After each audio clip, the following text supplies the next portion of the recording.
Yo.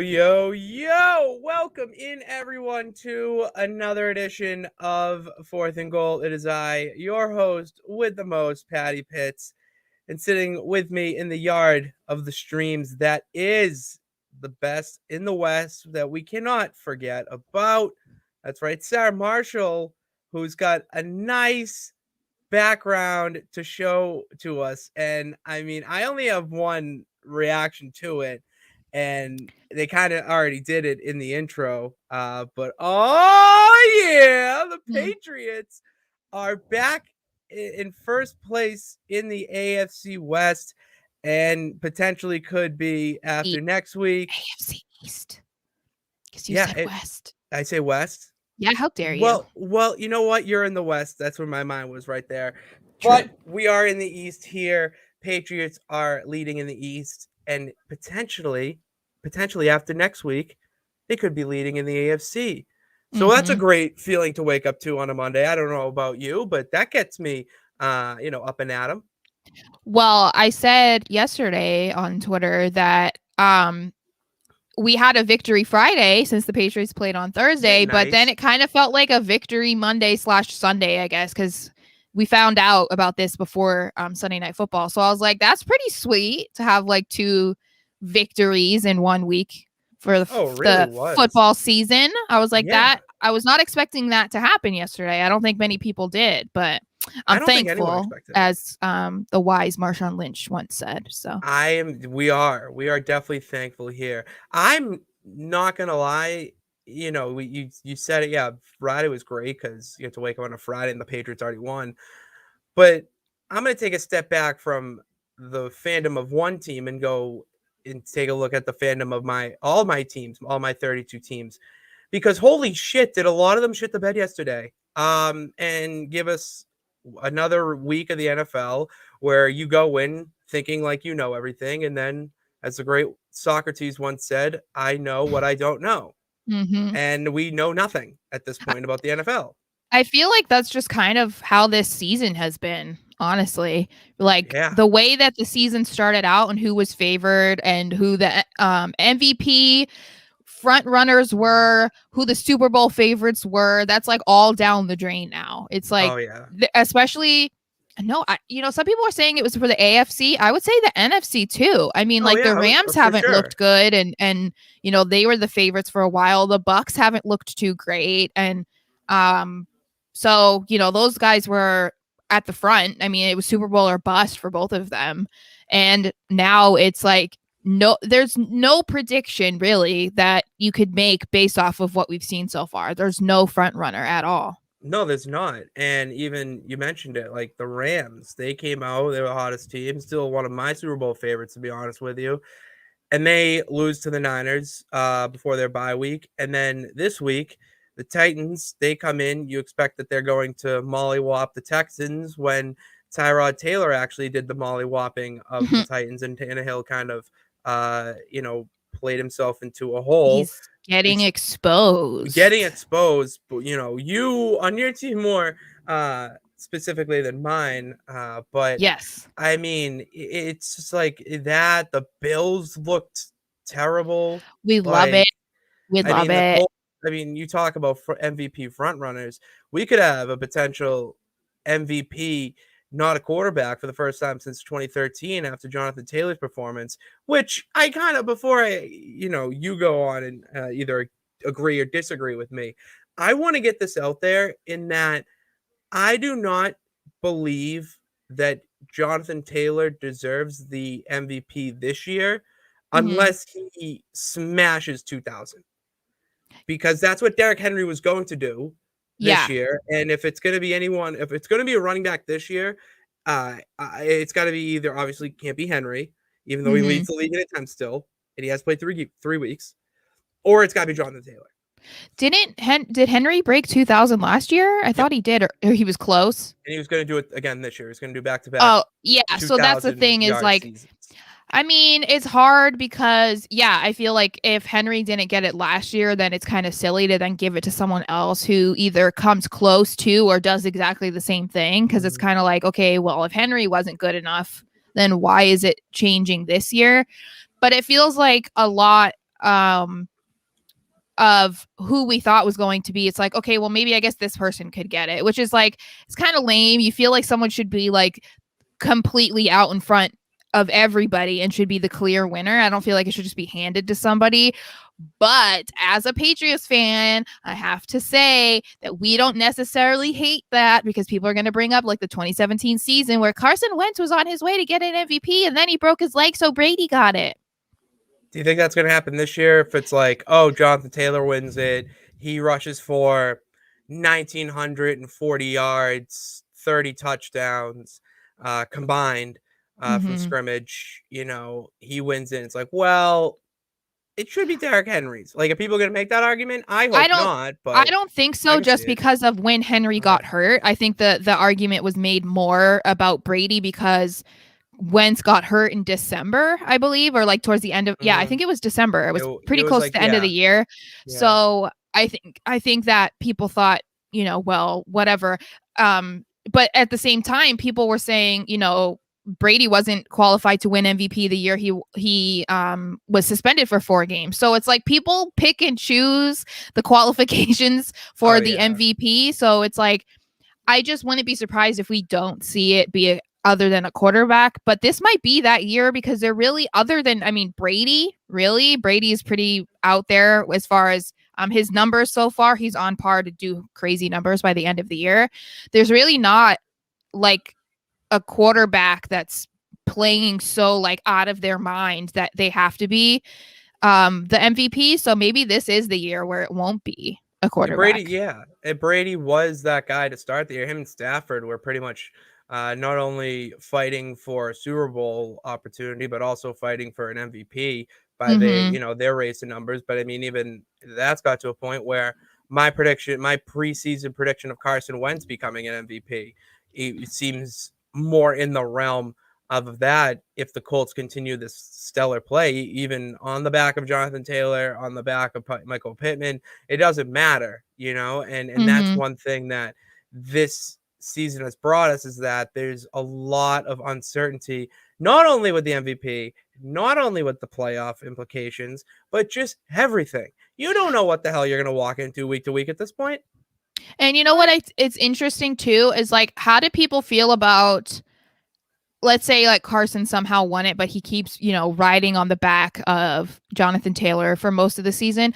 Does that disqualify him at all? Because if you're passing to your running back and your running back is the one that's doing like most of the work to get you wins, like, does that at all hinder the opinion of Wentz being an MVP? Because like, in a way, it's like, you don't really have to be that great of a quarterback to hand the ball off to a running back. Like, if anybody should win, it should be the running back, because they're the ones that are like carrying your team. You know what I mean? Like, and I feel like in some ways it kind of like, I don't know, in my opinion, it kind of just doesn't make him like the front runner. Like, I wouldn't be like, yeah, Wentz should, even though he was just passing it. I mean, if Taylor gets like 30 touchdowns, that's insane.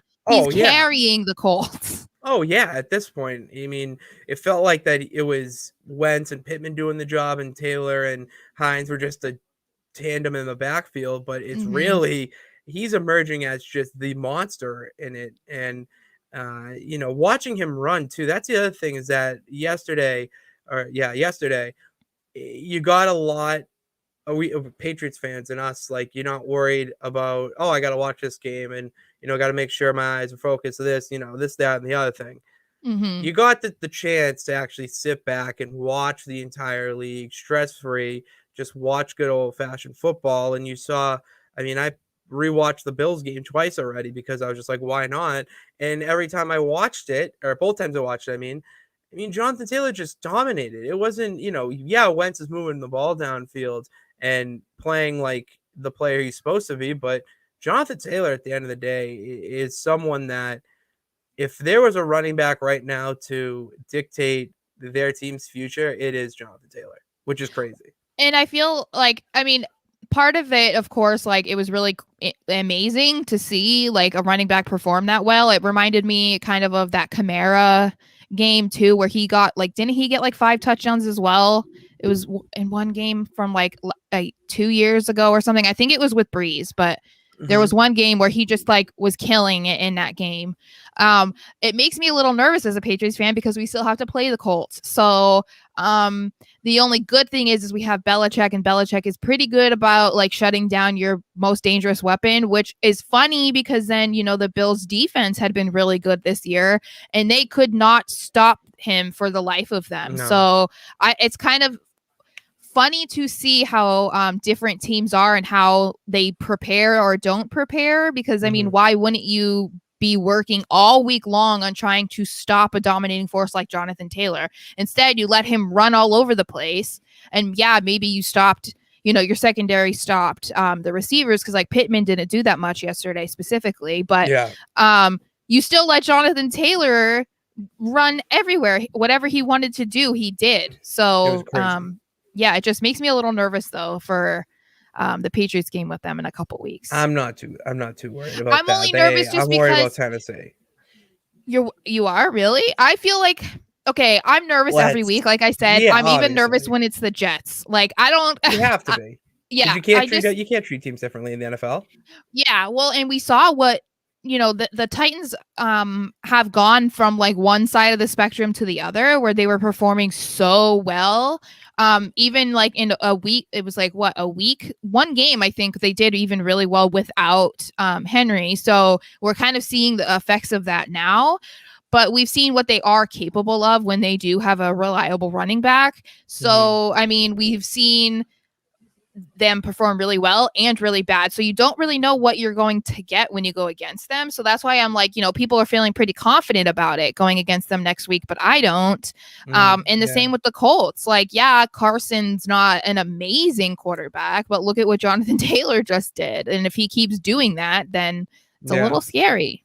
Yeah, no, there are a lot of teams right now in the league, not only in the AFC, but NFC, that they have a scare factor, an X factor to them, and you just don't know what guy or what team you're going to get that week, and that's been the biggest uncertainty. Well, and I guess it makes it, like, as a viewer, like as a fan, it makes it a little bit more interesting. Awesome.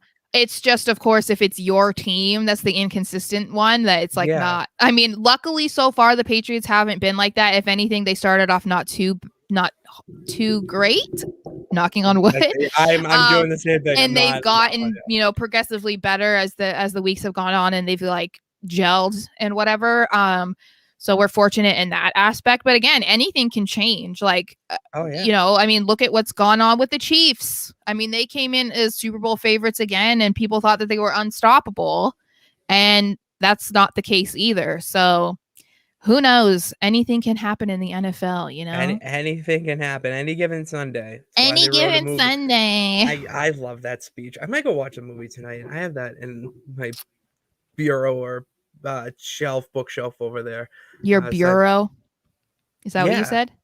So New England. Is that like, that's the thing that's so weird to me, is that bureau, like other words and things are just not people common. Don't use no this is the thing. Okay, I grew up there. Well, so it's been a while. When I moved to Seattle, they made fun of how I talked so much. Like, no, I don't sound like I'm from there because my mom refused to let me sound like I was from there. But of course I had words that I said that were like bureau or bubbler. Like, I'm gonna go get a drink from the bubbler. Stuff like that. Or we call it soda, but in Seattle they call it pop, which makes me cringe. You know, that kind of thing. But pop is a Rice Krispie treat. Okay. That's not a pop. Yeah, no, that's something I would never say. I would never say that. But yeah, no, a bureau is not even really something that I use anymore. I used to get trashed on for saying rum. I'm going to my room. I'm going to my room. I'm gonna go swig a bottle of Captain Morgan real quick. I was like, no, I'm gonna go lay down in my room. It's like, you can't do that. But that's the thing too, is like, I've had someone say to me, like, why do you say room like that? And I'm like what? It's like when someone says, where are you from? And I say, well, I don't say that. I say I'm from Boston, but it's like, I'm not, just because, it's a landmark. So it's easier to say. People think that they're like, the way you say Boston is like, you're from Boston. And I'm like, how do I say Boston? I don't get that one either. You got me there. I don't know. I've never heard that one. And I'm like, I'm so confused, because usually if someone finds out that I'm from New England, they're like, wow, really? You don't really sound like it. It's only certain words that you say. And I'm like, okay. It is. I would agree with that. I used to going to school, Connecticut, I would say, is the middle child of New England. You get a melting pot of different people from pretty much everywhere. Yeah. And they were fixated on different things I would say. And I'm just like, I am not trying to entertain you right now. Yeah. That's off the clock right now. I just want to go and chill It out. reminds me of that like Brady commercial where the guy, or that like bit, I think it was like with Funny or Die or something, and Brady's like out just trying to buy some like whatever, and the guy is like, I can't understand you from your Boston accent. And you're like, what? And it's like, so New York, not Boston. You get the whole mix of different accents. And I'm just like, what? Tough. That's how it feels sometimes. I'm like, no, that's absolutely not how I sound. Agree. But all right. No. I wish I did, but I don't. Yeah, it's a blessing. No, that's one of my biggest regrets in my life, or my things that I hold against my mom for like the rest of my life. I said to her, I'm like, I will forever be mad at you for not letting me sound like I was from Boston, because I wanted to. And did you watch Survivor when you were younger? I watched it when I was younger. Kyle's been trying to get me back into it because he's a massive Survivor fan. Oh, yeah. No, I don't watch it now. I couldn't tell you the last time I did. But did you watch it when Boston Rob was on? I know who he is. Yeah. Yeah. So, like, I wanted to sound like him so bad. And I was like, Mom, why did you not let me sound like this guy?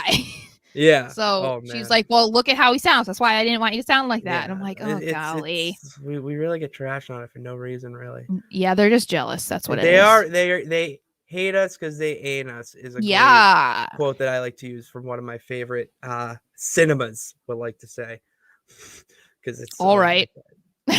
So let's get into what we're here today to do, and that is to talk waiver wires. All right. And as you and I have already alluded to this entire time, is that there's one thing you cannot predict anymore, and that is the NFL. However, we are going to do our best to try to pick up a few guys who, you know what, they're on the waiver wire. They're not being utilized. They're just sitting, waiting for a chance, waiting for a starting job. Maybe if it's not on their team, it's going to be on our virtual teams. I got my blog up for Underground Sports Philadelphia. Not right now, but it'll be up because we're live. We went live today. So that will be up tomorrow. But if you are listening to this post live stream and post Monday Night Football, then it is up right now. Go check it out at undergroundsportsphiladelphia.com, where you can find my other picks too as my start sit. Is there someone in there that I wrote about tonight? Probably not, but if you might as well go check that. So instead of just going through my blog, because you're going to read it anyways, what I like to do is I like to just search the Google machine, we'll say, and I like to just see what everyone else has got to say about waiver wires and who their players are, because I have my opinions. I was doing my blog and I'm like, I'm not going to put him in there because I don't think it's worth it or whatnot. Someone might disagree, and that's where you come in and try to see if they're right, if I'm wrong, and God knows everyone loves to see when I'm wrong. So let's just hop into it right now. Let's do it.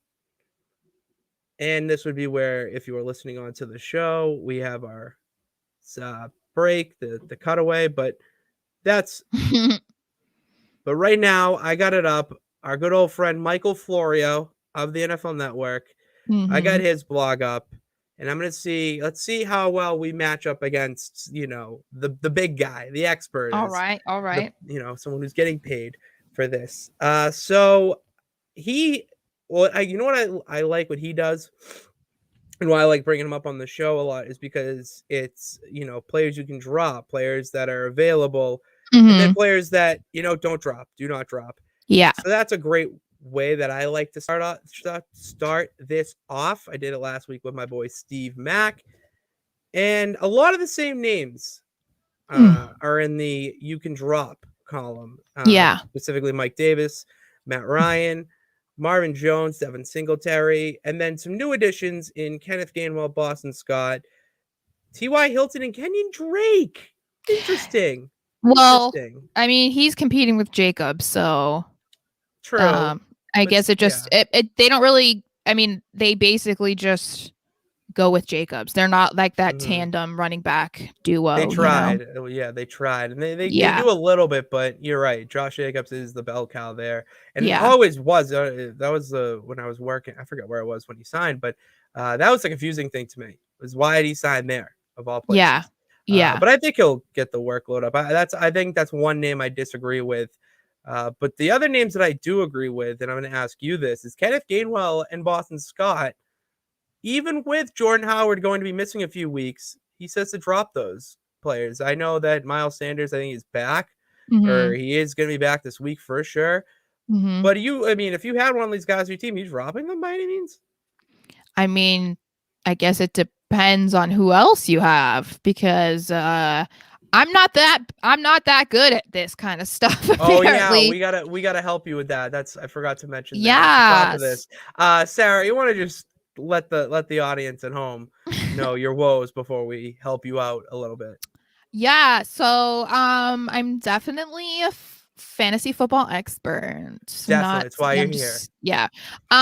So I'm in 3 leagues, and I'm only in 3 leagues, and I thought that was a lot, but then I learned that people play in like 43. So I was like, oh wow, okay. So I'm gonna lose in all 3 this week probably.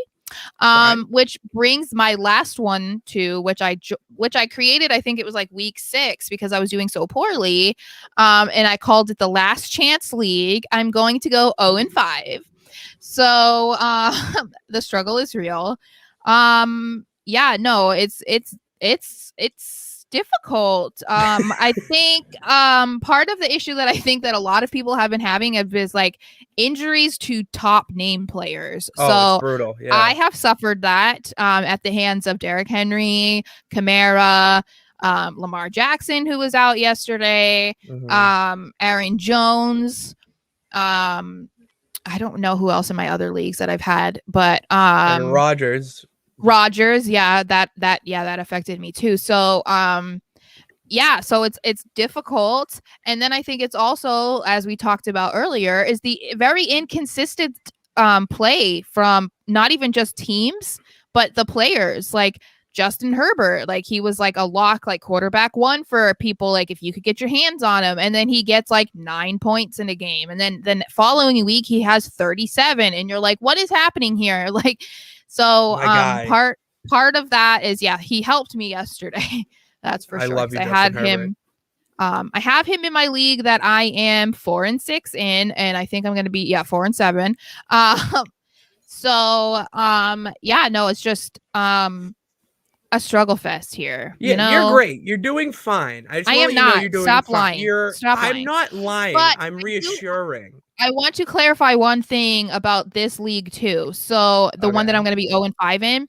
Yeah. I have had the most points scored against me by like over 100 points out of everyone in the league. You're that team in the league. Yeah, so I get screwed every single week, basically. So I feel like my team isn't horrible. Because if I read you the players that I have, it would be like, are you insane? That's not a bad team. They actually think you know what you're doing with this. Yes, and then you look at this. I don't know if I can see it on the computer, but the points scored against me is absolutely insane. Yeah, I'll have to pull it up on my phone. But last time I looked, when I looked at it, because I didn't even bother checking that before. But a friend of mine in the league, he was like, oh my God, like you're so screwed in this league, blah, blah, blah. And I was like, what are you talking about? And then he was like, you have had so many points scored against you, so much more than everyone else. And I was like, what? Okay, so let's see. So mind you, this is only this, 6th week, 5th week of this. Yeah. So the lowest points against people in this league was 409. Okay. I have had 546.8 points scored against me, and the next one below that is 473. So almost 100 points. Yeah, so I'm that team that just gets screwed every single week because I just somehow end up against the team that has a player, like Jonathan Taylor or something that has 50 points. Fortunately, that was not the case this week in that league. Thank God. I didn't have to play against Jonathan Taylor, but that kind of made me feel a little bit better about that league because I'm just like, screw this league. Like, I'm so bad. I'm quitting fantasy football. And then I saw that and I'm like, no, it's just such bad luck. Like, I've just gotten so screwed by that. Yeah. It's you know what it is? And this is one thing that you are not alone in by any means. Every year in every league, there's a team that the fantasy gods just deem are going to be that team. They could be a good team. And a few years ago, it was the old guy, Big Ben, who you will meet at some point. He was that team in the league when we were doing this, where his team was off the charts, just better than everyone else's when it came to player-wise. But they just didn't perform better than the team that he was playing because he was always going up against the top scorers. And that just happens, and that's the one thing that, you say, yeah, I want to quit fantasy football. Yeah, I would too if that was me every week. But and that's the thing is, like, I think, there's a difference between like being a sore loser and just like, because that's I don't care if I lose. Like, I have only I think this is the third year that I've played fantasy football, so I'm still really new to it, but like I've only won an entire league like one time. Like, every other year I lost. So it's like, it's not that, it's just that like every single week I'm set up, I'm probably already going to lose. It's just like, why am I playing in this league? That's why. It's just like, it's just at this point it's like funny, but it's like not fun, if that makes any sense. No, I get that. I mean, you say you've won one already. That's one more than Mr. Fantasy Football himself, Matthew Berry, has won. I mean, he hasn't won any leagues, I'm pretty sure. Ever? I'm like, not, he's came out on the record and said he's never won a league. And I did my first year, which isn't that weird. See? Like, my first year I won I got to the playoffs. So I didn't, like, if you just stopped it before you get to the playoffs, right? Like, before you do the playoffs in it, like, I didn't win that, but I went to the playoffs and I won like the entire thing. And so I was like, wow, in my first year, like, okay. But since then I've sucked. So, breaking news for Boston sports fans: Jaylen Brown returns tonight. I already knew that, bro. Let's go. You're so far behind. Sorry, I'm on cable. So it's the internet. It's the internet. See, that's what happens when you have 3,000 screens down here. One of them's gonna be laggy a little bit, but I mean, that's the crazy thing about this game that we call fantasy. And you're going to have weeks where, you have the best players on your lineup and you're thinking you're going to go undefeated, all this stuff, but it's not the case. And that's why there's the beauty of the waiver wire, and we can just add in players that, we didn't draft before. We're going to help you out. We're going to help you out. Because apparently I'm not good at this. No, you're fine. You're fine. You are so ahead of a lot of people when it comes to this specific. And you know what? Guess who's the first name I didn't mention this week, but I know you're definitely going to be targeting him on the waiver wire. If he's not on your team already, Super Cam himself. I mean, I think that I played against a kid who had him this week. That's rough. I know. That's just I'll have to check in my other ones. I don't know if he's available. But I'll have to look because that was a struggle for me, I had Lamar Jackson in 2 leagues, so I had to quickly try and find a quarterback to replace him, which was Slim Pickens at that point. Slim Pickens, So I'll have to look and see, but I know that in one league he is certainly not available since I played against him and he got 20. Did he get 26 points or 30? Something like that. Yeah, he put up another Cam Newton top 5, like top fantasy performance like he always does. Yeah. So that was nice. My background was going to be Cam today, but I decided to go. I mean, there's a reason. I mean, I'm like, is it which side is it on? Yeah. So I would agree with that. No, definitely look into him because he's another quarterback that's similar to Lamar Jackson, where he's not getting points just off throws. He's running and scoring touchdowns himself. So I think he's good for anybody to look at for sure. And this is more of a stat that doesn't have to do with the 2021 season mostly, per se. But per se. Thank you. But what it does is it shows how good Cam Newton can be in fantasy, and it's that before that shoulder injury and foot injury that just kept nagging him all through Carolina, he was a top 5 fantasy quarterback every year until then, except 1 year maybe. I forget, but it was. I mean, he's as consistent as you can, as you want at the quarterback position in fantasy football, because you said it. He doesn't do it just with his arm. He can do it on the ground. And when you have a guy, well, right now, I feel like he's in a better offense than he was in Carolina beforehand, because Joe Brady has just this mind that really plays well to Cam Newton's strengths, and not only his strengths, but the guy lining up next to him in CMC, which adds a whole other element to that. So I think if you pair Cam with CMC, DJ Moore's been playing well this year, and the offensive line of the Panthers is a lot better than people really realize. I mean, I would start Cam Newton from here on out too, if you are dealing with a lot of those injuries and, just poor performances. I just am glad that we can talk about him in a fair way, because I tweeted about him yesterday and I had people coming at me in my mentions, and I'm just like, oh my goodness. Like, it's so crazy to me, the hate that this man gets. Like, it's unbelievable. It really is. And it's something that I don't really understand, like, where it comes from or why it continues to happen. Like, I obviously, when he was younger, he was a little bit more cocky and maybe a little bit more in your face, just because that was his personality. That's just who he was. And I'm not saying he was my favorite, like, guy back then, like the attitude or whatever, but I watched a lot of Panthers games because I didn't have access to watch whatever game I wanted. It was whatever was on TV at that moment. So, but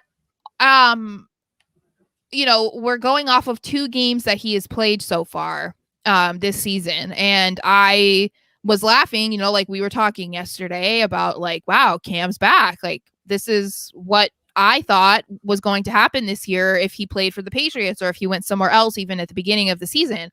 And all I tweeted was like, you guys thought Cam was done, huh? And like laughing faces. And I had people like coming at me saying, huh? Pretty harmless if you ask me. Yeah. And then people like coming at me talking about how terrible he is. He's the reason why the Panthers lost yesterday. Like, I'm so happy to have Mac. And I'm like, this is not a Patriots tweet. Like, this is not a Mac versus Cam tweet at all. I didn't mention that at all. I didn't see Mac in the tweet at all. No. And I'm like, if we're going off of the 2 games that we have seen Cam play in so far, he has played great. Exactly what I was expecting to happen this season if he was given a much better roster around him. So I'm like, there's no reason to discredit that. And so the hatred is very deep, and it comes from everywhere except for Panthers fans, apparently. Of course. Like, I had a Panthers fan thank me yesterday because he followed me. Yeah, he followed me last year, I guess. And he shouted me out and like for never turning on Cam, and thanked me because he said that I was always nice to him when he started following me because we both support Cam.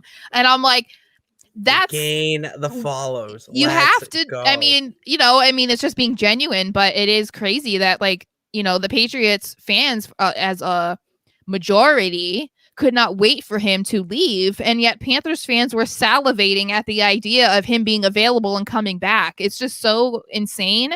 So I'm glad that he's back in a place where he's appreciated. Yeah, and that's the thing. I mean, you hit the nail on the head with me when you said this is how he was going to play this season. honestly, if there was no Mac Jones, Cam Newton is playing like this for the Patriots. Oh, I went to training camp. I watched both these guys play, and I said Mac was the future because of his just the obvious reasons. But then I watched Cam, and I made sure to watch Cam specifically. He looked so much different than 2020. His yeah. passes were a lot better. Yeah, did I go to a preseason game? I forget. I think I went. Yeah, I went to the so I think it was an open practice at the stadium or something. But his arm seemed a little bit off that time, and I was like, oh, maybe it's not it, or maybe whatever. But Yeah. then I kept going to training camp, and you're watching him practice. You're watching him do these drills, and he looked exactly how he played yesterday. He made that pass to Christian McCaffrey. That was the best pass I've seen him throw in years, and that's the Cam Newton we're gonna see for here on out, in my opinion. Well, and I could go on and on about We this could. We could forever, just but keep going on and on. last year was not a fair look at how Cam could play as a Patriot. I mean, we saw even Brady. I mean, I'm not comparing them, but Brady did not have a fantastic 2019 either. And the team didn't change a ton from 2019 to 2020. If anything, it kind of they added Dimitri Baird. Demir Beard, yeah, and Bird, yeah, and and it was like he didn't have Edelman really at all because Edelman got injured. We're not, and yeah. He was throwing, to Isaiah Zuber, Demir Bird. Like there were no tight ends. Like who? I mean, Damien Harris, but he wasn't like the Damien Harris yet. Rex Burke had got hurt. Like Sexy Rexy was gone too, and that's I know.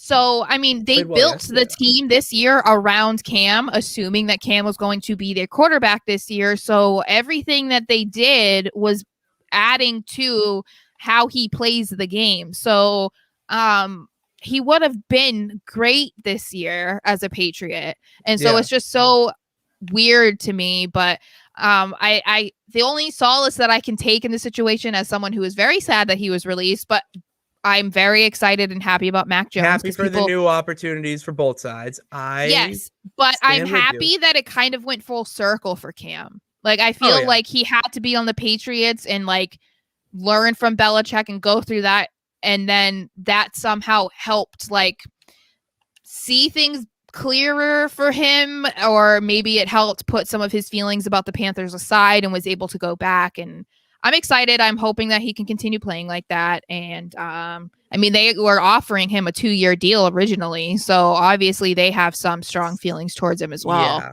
I mean, he should. He's playing like it, and with the new and improved, I'd say, Panthers team from when he was there last time, it's a much better fit, and it worked out for both sides. Thank God. Obviously Mac Jones is not on the waiver wire this week. In this blog, I am assuming, and in mine, but definitely, I mean, both guys definitely worth the ad or the claim this week. Yes. Other quarterbacks, would you? Because I want to talk about running backs. There's a lot of sexy options here, but are you? If you were in a bind, like say Lamar Jackson is not playing this week again, would you consider picking up Tua? He was one that I considered picking up this week because he played the Jets. So that was actually the poll that I did on Twitter, was Tua or Tannehill, because I was like, I need somebody. And I liked their matchups because Tua was against the Jets and Tannehill was against the Texans. So I was like, okay. And by a screaming mile, everyone picked Tannehill, and they ended up being wrong. I think with Tua, it depends on the opponent, because I'm still not 100% behind the Dolphins and like necessarily believe in them. And Tua doesn't like continuously come out and play amazing every single week. So I think, he's someone that you have to evaluate their opponent before, I think, going for it, because he's not one that you can just put in and start and not think about it. Like I would contemplate switching that out depending on who he's playing. Yeah. I would agree with that. I'm definitely taking Tua, though. I might be the few and far between when it comes to Tua supporters. I believe that he actually should be the franchise guy, not only with him off the field because he's electric, to the media and just as a person, but also because he's not the, greatest thing since Dan Marino, but he's a goddamn start. Like, I mean, he's playing well. He doesn't, he's going to have off games. That's what being a young quarterback in this league is. Well, but also it's just a thing in sports. I mean, Brady has off games. Aaron Rodgers has off games. Everyone's love, and obsession of Patrick Mahomes has off games. It's just something that happens. Patrick Mahomes leads the league in interceptions. Yeah, I mean, and that's the thing is like it's more prevalent in younger quarterbacks, obviously, because they're adjusting to playing in the National Football League. But everyone has off days, no matter what you do. Exactly. You can wake up and have an off day and be unemployed, and it doesn't matter because like you might just be having an off day. So I always feel like that's such a weird thing, for people to hold against them because but I think, it is with sports fans. It's like, what have you done for me lately? And so if you sucked yesterday, then they're going to remember that for the rest of the season and then think that you suck because you sucked in week 2 or something. Yeah. So that's just the beauty of fans, I guess. Devonta Freeman for the Ravens. Talk about people with off days. Jeez, the Ravens have had more injuries and I know players on the, underperforming, whatnot.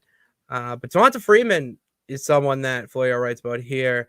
He played 57% of the snaps. He did score a touchdown, but didn't rush for 50 yards, even with his 16 carries. I am staying away, not really from Devonta Freeman as the player. It's just the Ravens' backfield as a whole, because you never know what's going to happen week to week with them. I mean, Le'Veon Bell scores a touchdown 1 week, thinking he's going to be the next guy primed to be stepping into that role, and then he's released.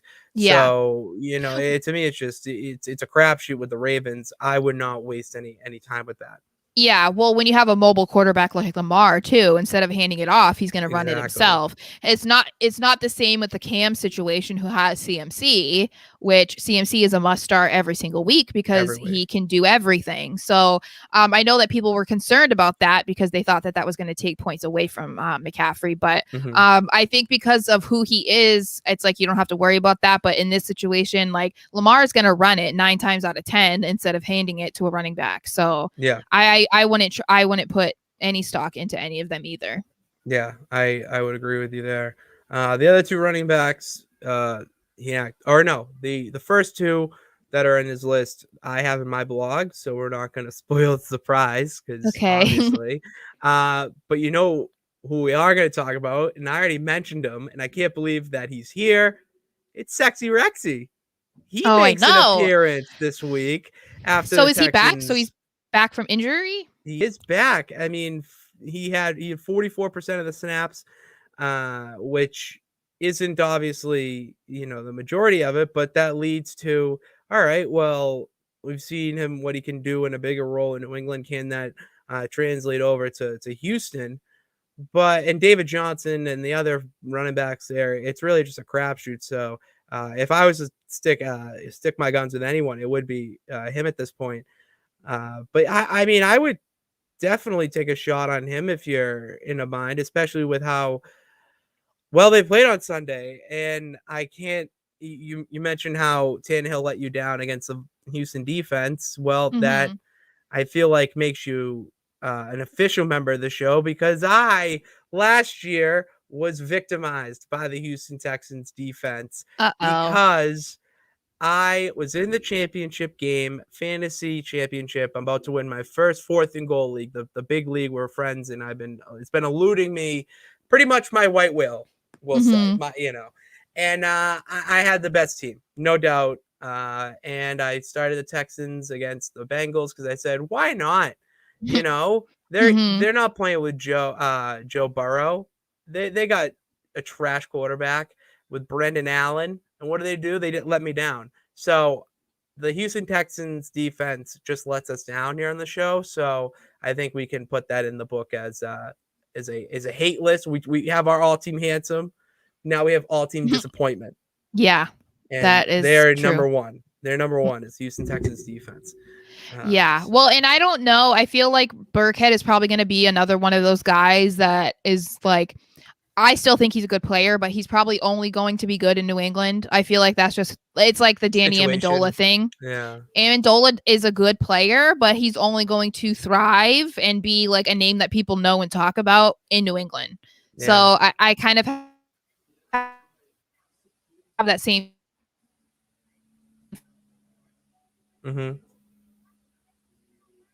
feeling with Burkhead. I don't know that he's not on the Patriots because I think that he would have been great this year. But I know that they had to keep him or keep James White. They kept James White. I don't hate James White by any means, but you got to keep Sweet Feet. Oh yeah, and so I was hoping they were going to be able to keep both, but I mean the running back room is crazy this year, so like I knew that was going to happen. But yeah, I would like to see Burkhead get some more playing time, but it's the Texans. Yeah, it's kind of like, you don't really believe in anything there. I don't believe in anything when it comes to the Texans, as obviously we know our feelings at this point. But there's another team in Texas that has a player I want to talk about, especially because CeeDee Lamb exited the weekend's game with a potential concussion. The Cowboys obviously are going to be playing in their annual Thanksgiving turkey game. Cedric Wilson becomes someone that I think should jump up the list on players to add, especially in a week like this on Thanksgiving. It does not look like Amari Cooper. Yeah, he's going to miss the Thanksgiving Day game against the Raiders, his revenge game potentially. And then obviously CeeDee Lamb might not make it with his concussion. And at this point, if they both don't play, Michael Gallup's the number one, and Michael Gallup's missed pretty much almost the entire season. Yeah. I would stick with Cedric Wilson if I had to play any, or I'd definitely pick him up on this short week. Yeah, I mean, given the circumstances of their team right now, I mean, Zeke can't do everything. So, no. Yeah, Tony Gallup Pollard, baby. Yeah, I mean, they're definitely ones to monitor. Okay. I like that word. I mean, I'm going to have to look at somebody. I'm going to have to look at one of these guys probably too, because CeeDee Lamb is on my team and I am going to lose him this week too. So yep, definitely get him. There's the first guy I know. On your list. I'm so excited. I look forward to every Tuesday only so I can drop players and start putting my claims in. That's the only reason. Otherwise, I hate it because I'm like, I want football. I need football. But it's a little taste. It's a little free sample. I know. And that's what's going to be like weird about Thanksgiving is that the games look like utter crap. Like it just does not look like a type of Thanksgiving games that you want to watch.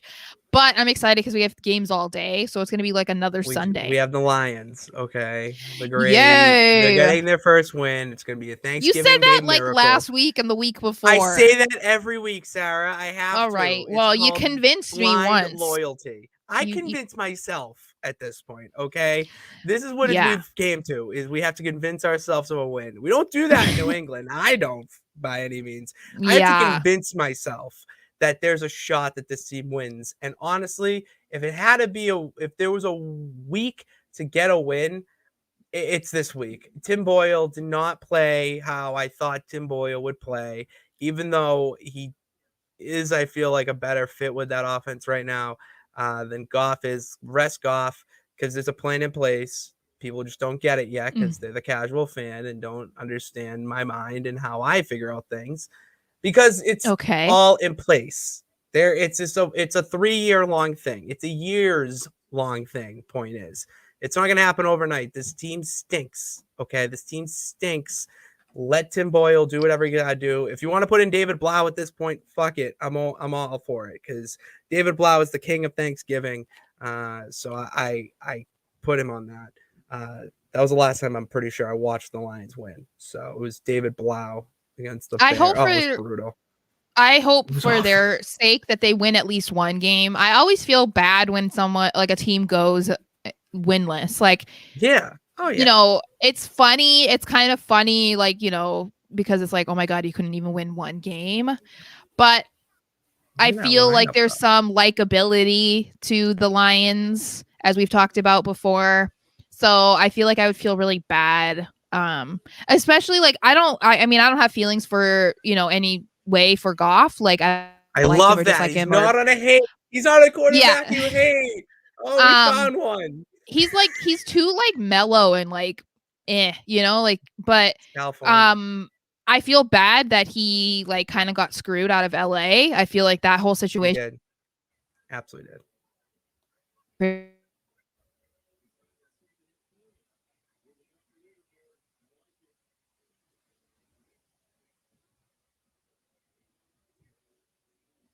Yep.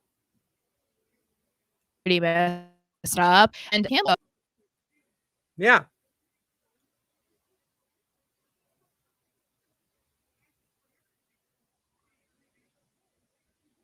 Yellow.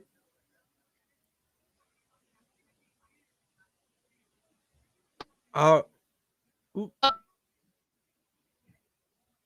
In and out. All right. While we wait for Sara to come back from this lag, we'll go into the next tight end or the next player to talk about, and we'll go with tight ends to talk about. And I was going to bring up Adam Trotman. Can you hear me? Yes, I was. Yes, I got it. You're back. You're good? Okay, cool. Okay. All right. Love technology. So tight ends, cat's out of the bag. Spoiler for this one. I did write about Adam Trotman. However, he's going to actually miss like 4 to 6 weeks after injuring himself on Sunday. So he will not be someone to pick up. At least Florio can tell you to. I'm not telling you to. Which leads you to someone I didn't write about, though, who I actually am a fan of, the Hooper star, Austin Hooper of the Browns. Again, I mean, feels like he's the only player to consistently be targeted by Baker Mayfield on a weekly basis and producing from it. He had 7 targets last week, and he had, I'm pretty sure, at least 9 or 7 or 9 targets in his game against the Patriots. That's the type of volume you need from a tight end. And regardless of the Browns, your feelings about, oh, well, that offense, this, that, and the other, screw that. You got to play the players that are going to get you, pretty much put you in the best chance to win. And just by his numbers alone, he puts you in a much better place than starting a guy, like a Pat Freiermuth, who you have to cross your fingers and hope that they get in the end zone.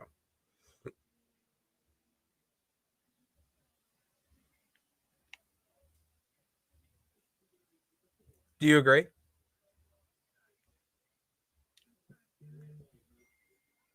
We are frozen here.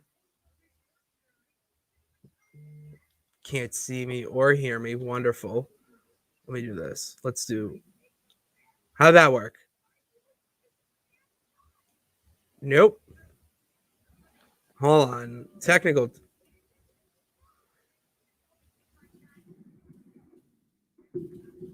Okay. Yeah, didn't come back. Don't worry. Because I talked about the Hooper star. I think that it would be a very good option to grab a guy like Austin Hooper, because is what I just said, and I know Jarvis Landry, Juice Landry, he finally is getting back into his role as, the focal point of the passing offense. Donovan Peoples-Jones has been dealing with stuff. Rashad Higgins has not been how it usually is. Here we go. Working? Yes. Sorry. Oh, yeah. I don't know what was going on. It must have been my internet. That's technology. I was just saying how Austin Hooper is basically, other than Jarvis Juice Landry, is your other most reliable target in that offense. Yes. And as far as tight ends go, you might want to look at Dawson Knox because he's back. How did he do yesterday? 14 points. Fuck that. Okay, so Darius Leonard didn't totally stop him, but the Colts stopped the Bills at the end of the day, so that's all that matters. Yeah. Shit. Okay. Maniac in the week is not doing well. But yeah. So I mean, he was doing really well before he got hurt. I mean, he was a tight end that I was looking at. Certainly for bye weeks of like, because I have Travis Kelce in one, and then I have Gesicki, I think, in my other ones. But yeah, it's always good. And Freiermuth. Truth, baby. Yeah, look at him too, because I mean, he had a couple down weeks after his explosive one.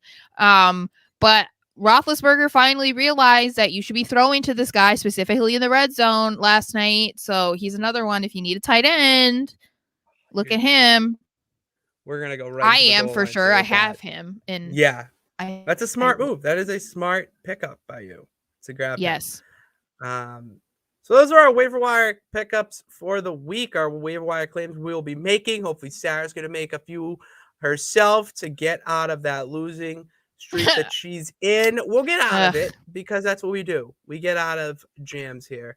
And if you look at any of the players that we just talked about, you will help yourself out as well. And with that being said, it's time for the goal line stand. Where is it?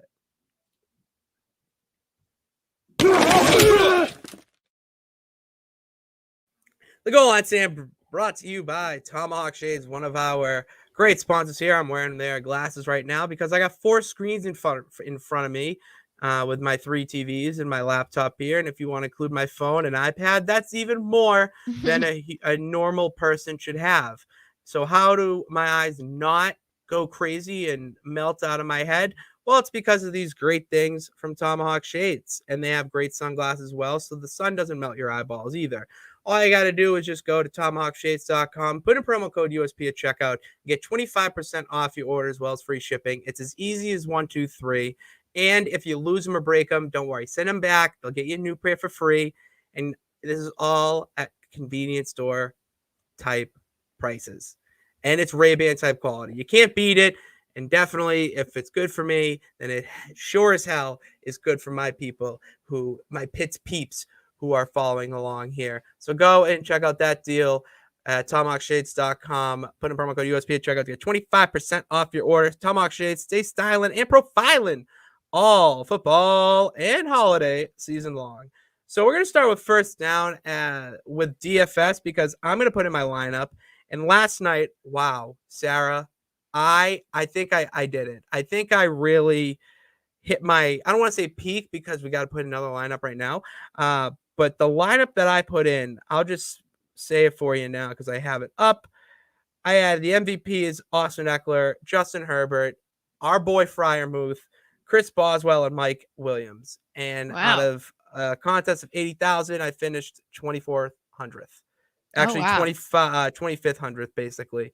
Because it was 2498. So that was my lineup last night. Now I'm going to try to replicate it. When I try to replicate things, it usually doesn't go that well. But you know what? That's why we keep doing what we do here. So I'm going to put in my lineup now. You can either put in one as well for yourself. You can, agree, disagree with mine. But definitely as my starter, I'm picking my MVP is Brady. I have to. After 2 bad weeks, prime time against the Giants. I mean, I feel like this is where Tom Brady's going to go off, especially with Gronk coming back.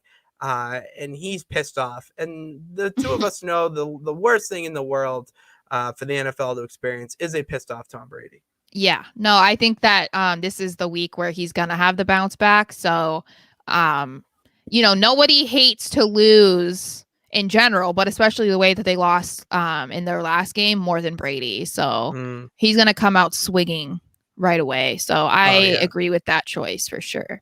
Yeah, I'm definitely, let me just pick here. All right. So here's the thing. I do 25-cent lineups, we're on that unemployment grind. So we kind of have to pick and choose our battles here. And I'm going to go with another guy. Saquon's back. Yep. I'm going to play him. Those are my 2 expensive picks. However, it's just I don't see an offense, a productive Giants offense without Saquon Barkley. So you have to put him in. So. Yeah, well, and there's not really anyone else that's performing at a level on the Giants that we know Saquon does. So, yeah. I mean, if Sterling Shepard were in, I would say maybe consider him, but that ain't happening. So yeah, and or Galladay. I put in Gronk. Yes, because I mean, if Gronk's back, that means he's healthy. Because I mean, at this point, you can't put in a half-injured Gronk. I hope so. You can't. He was my fave. he's everywhere. He's mine. He was my favorite. Love Gronk? Well, I love Gronk. I just don't love his USAA commercial. Oh, those are the best. They're so stupid. Oh, but I'm special. It's like,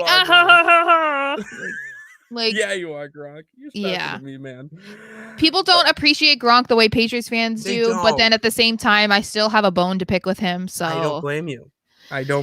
You know. And then I'm picking Kadarius Toney. Okay. If someone's got to catch the ball. It's going to be him, and he's been productive when he's been on the field. Yeah. And then I want to pick a kicker. I'm going to go with Graham Gano, just the Giants kicker. Then I have 3 Giants. I don't like that. Well, I might go with the Bucks because they're probably going to score more. Yeah, I'm going to go with the Bucks. I'm going to go with Ryan Suckup. So that's my lineup, and we have 3,000 left to play. Do I upgrade and try to get a guy like Leonard Fournette or maybe even Chris Godwin or Mike Evans? No. Some people might want to do that if they had a little bit more, or if they were picking a player that's not well known or whatnot, maybe. But I think that this is pretty safe. And I think it could work out. And it's only 25 cents, so who cares? Yeah. Second down now. Sarah, did you know today is a special anniversary in New England? Yes, I did. It did. And it goes out, shout out, happy anniversary to Mark Sanchez, the Patriots and the New York Jets, for giving us one of, I would say, the funniest moment, definitely in football history, but potentially in all sports history, with the butt fumble being the anniversary today. It's like 8 years ago? 9. It was 9 years ago? 2012. I was a sophomore in high school. You were... It was my first Thanksgiving in California with the Borowski. And my dad and I were watching it and laughing. It was awesome. Aren't you just fancy? We a little bit. We try. But yeah, no, I saw it actually on my Facebook memories. Mm-hmm. That's how I saw it this morning. So that was one of the first things I saw when I went on my phone. And so I had to make sure to tweet about it. And then I saw everyone was tweeting about it. But I do it every year. So, I also feel like this is appropriate right now. Yes, there it is. There it is. That. A little. Oh my Lord! A little ATM action right there. I should have thought about that, but yeah, I should have done this earlier. But anyway, yes, no, this is a national holiday. And I think Mark Sanchez has finally kind of just embraced this. I think it seemed like he said that it kind of bothered him for a while, like for many years. But I'm like, well, you've been out of the league. You haven't done anything really since then. So just embrace the fact that people remember you. Facts. He's not a legendary quarterback, but people, if you say butt fumble, everybody knows what it is. It's Mark Sanchez, of course, because you have to. Yeah, it's one of the funniest fucking plays ever. I mean, I love the Leon Lett fumbles because those are just pure stupidity. Yeah, but this just it really sits alone. Yeah, at the top of just pure comedy. Well, and that's the thing too. For a guy who had a very mediocre to below average career, you have an iconic moment that it will forever be remembered by football fans. And like how many players that have an equal or less than career than Mark Sanchez have that? They're it sucks. It's at your expense, but I mean, hey, like I said, you're memorable. People remember this, so. I mean, hey, shout out to you, Sanchez. Fumble. Josh Rosen doesn't even have a team that wants him, so at least Mark Sanchez had a team that wanted him when this happened, and even after when it happened, that's love. Yeah. So, Rex Ryan loved him so much. Oh, we all do here. Third down. I was gonna do obviously the usual safety long shot, but we're going to just pick one of those for the fourth down because I saw something on Twitter. And I tweeted about it, or quote tweeted it, because I can't let myself get to this point and really think this through. And because the Patriots obviously have Mac Jones, rookie quarterback, leading the charge this year, just killing it in all fronts, which led to someone tweet that there has not been a rookie to win the Super Bowl in their first year in 55 years. Oh, And wow. I saw that and went, nope, there is no way in hell that just happened, because you mentioned how Belichick gave this or centered the team around Cam. You're right, because I mean, if you look at the play styles, but also he did it for a rookie quarterback as well, because the basically is, parallels there. But I mean, how possible? I mean, I have my Super Bowl bets in and predictions and whatnot, but like, if this happens, do we just get like what happens? I really don't even know the question from there. I just like, is this just a hypothetical? like it's Because like, what's gonna happen? I don't predict this type of stuff. That's bad juju for me. Bad juju. But I just want to get your reaction. Then we're not gonna. I don't want to predict it either. But I just if the Patriots somehow got to the Super Bowl this year, if they did do that, big ifs, I am gonna be one of those people, and I'm a weird fan as it is. People think I'm weird, but I feel like no matter the result, you celebrate the fact that this team started 2-4. They started a rookie quarterback who found out literally like a week or less than a week before that he was going to be the starter. That this is only the second year without the GOAT under the helm, and they got to the Super Bowl. That would be enough for me. Like, I would just be so excited at that alone that I feel like the result of it, I wouldn't care. Like, I don't think I could care. I feel like that's how a lot of people should try and look at it, because I mean, nobody would have predicted that result. No. They were already, I mean, the Patriots haven't even been a team that have been really talked about that much this season at all until this 5-win streak. Before that, they were kind of just being brushed under the rug as like, oh, look, it's another season that Belichick can't coach, and they started a rookie and they should have kept Cam or whatever, or they spent all that money in free agency and look at, they didn't get anything from it. So I think that if they somehow got there, that's enough to be celebrated, like as a fan anyway. I agree. I definitely agree. I don't know why the Bucs are running plays with their wide receivers, but you know what? Is it already on? It just started. So that's why I also left fourth down for either a long shot or a safe play for this week. We gave you a lot of safe options here. I'll give one more real safe option for people, and that's Matt Breida. I didn't write about him in my blog, but he's definitely someone on the waiver wire you can definitely pick up. He's kind of been the RB1 in the past few weeks for the Bills. Both Zach Moss and Devin Singletary have not been producing to how they were at the beginning of the year. And now we have Matt Breida coming in and doing well. I definitely would take a shot at him at least because he played well in San Fran. I don't know why he didn't play well in Miami. Probably wasn't the time. But now he's there in Buffalo. So that's my person for you to snag in my last bit of advice, we'll say. So, and now, is it my turn that I have to pick somebody? If you want, or out of anyone we talked about, who are you going to snag, like immediatamente, or is someone that you're like, I'll take a claim, but I'm not it's a long shot. I liked, who did you say on the Cowboys? We said Gallup, Cedric Pollard. Wilson. I'm going to look into that for sure because of the short week, and CeeDee Lamb. I mean, there's not a whole lot of options at this point to replace a guy like that. So if you can, if you have the luxury of being able to pick a guy that's on that team who will be picking up the slack for that guy being out, then I'm going to definitely be looking into that, because CeeDee Lamb is a huge loss. For any lineup. No, for sure. And Cedric Wilson has proved that even with CeeDee Lamb, even with Amari Cooper, he's still producing. So I'm excited for that. And I'm excited to watch Chris Godwin just scored. So with that being, darn it. All right, well, Tom Brady scored, so that's all that matters.